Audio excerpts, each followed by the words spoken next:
আর শক্তি, এই দুইয়ের মধ্যে সম্পর্ক অত্যন্ত সরল। মানুষ ভক্তি করেন যাতে তিনি শক্তি লাভ করতে পারেন, আর শক্তি লাভ করার পরে ভক্তি ভাব ভুলে যান আর শক্তির প্রতি আসক্তিতে মত্ত হয়ে যান, আর সেখান থেকেই তার বিনাশ শুরু হয়। কেন? কারণ ভক্তির দ্বারা প্রাপ্ত শক্তি অন্য কারোর হিতের জন্য ব্যবহার করতে হয়, অন্য কারোর মঙ্গল করার জন্য ব্যবহার করতে হয়, কারোর বিনাশের জন্য নয়।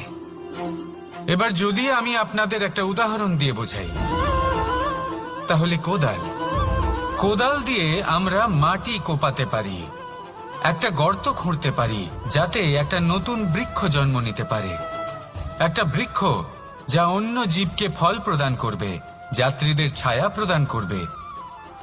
কিন্তু এই কোদালের ব্যবহার যদি আমরা অন্য কারোর ক্ষতি করার জন্য করি, তাহলে ক্ষতি শুধুমাত্র আমাদেরই হবে।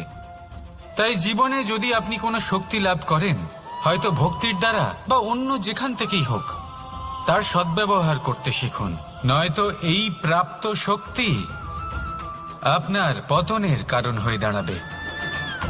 তাহলে আসুন আমার সাথে ভালোবেসে বলুন, রাধা রাধা।